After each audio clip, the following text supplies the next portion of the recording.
Tubuh 7 pria ditemukan mengambang di Kali Bekasi, Kota Bekasi, Jawa Barat, dan diduga mereka melompat ke sungai karena takut akan patroli kepolisian.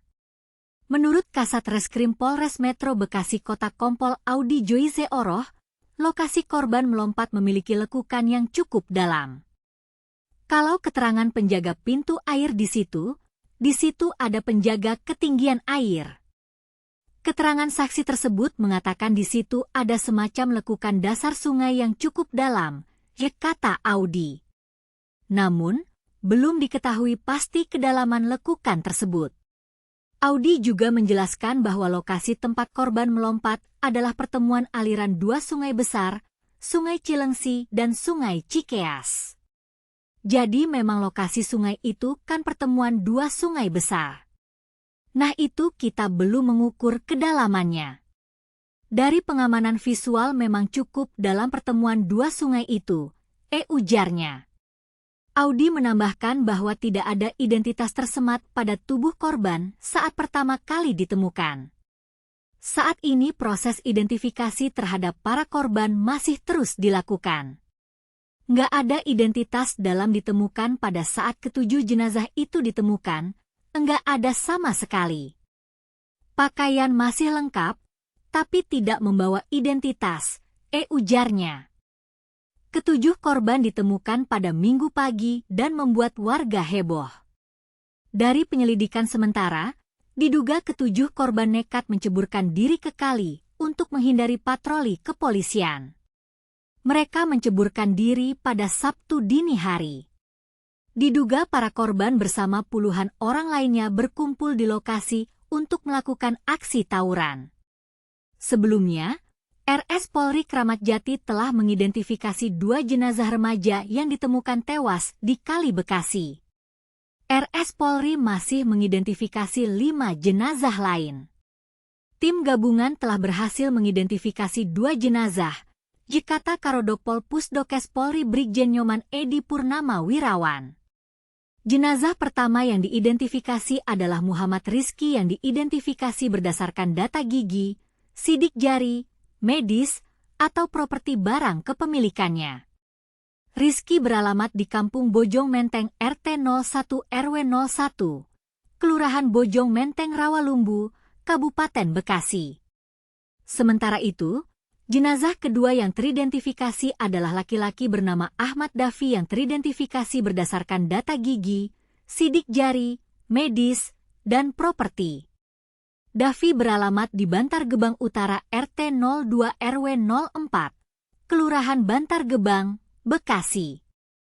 Kuasa hukum keluarga Afif Maulana juga merespons hasil ekshumasi dan autopsi yang disampaikan Perhimpunan Dokter Forensik dan Mediko Legal Indonesia, PDFMI, terhadap jenazah Afif yang disebut tewas akibat jatuh dari ketinggian.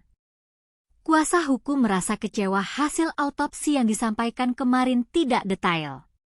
Memang dari hasil ekshumasi itu tidak menjelaskan secara rinci seperti harapan kami. Karena memang di awal 19 sampel kami ingin tahu detail-detailnya.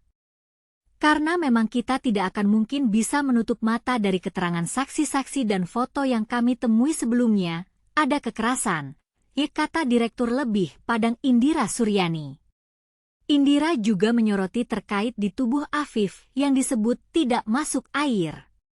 Sementara almarhum menurutnya saat itu disebut meninggal akibat jatuh dari ketinggian.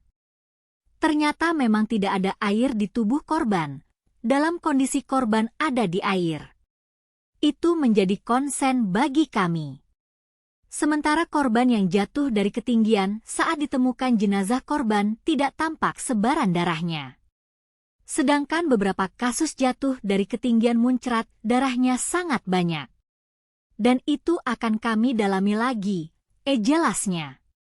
Dalam waktu dekat, Indira mengaku pihaknya akan meminta hasil salinan ekshumasi dan autopsi ke PDFMI. Hal itu menurutnya untuk memastikan penyebab kematian sebenarnya Afif Maulana. Tim dokter PDFMI di awal kan berjanji akan memberikan hasilnya tertulis ke kami. Dan kami akan memintakan itu. Sementara kami lihat itu ada proses berbeda dari hasil forensik pertama dan kedua. Kalau forensik pertama tidak mungkin jatuh dari ketinggian, sementara yang kedua jatuh dari ketinggian, ungkapnya. Direktur Lebih Padang itu juga mengatakan pihaknya akan mendesak pihak kepolisian terkait transparansi penyelidikan. Kami ingin tahu apa yang sebenarnya terjadi di sana. Kami ingin tahu apakah ada kesalahan atau apa yang sebenarnya terjadi. Kami ingin tahu apa yang sebenarnya terjadi di sana, ujarnya.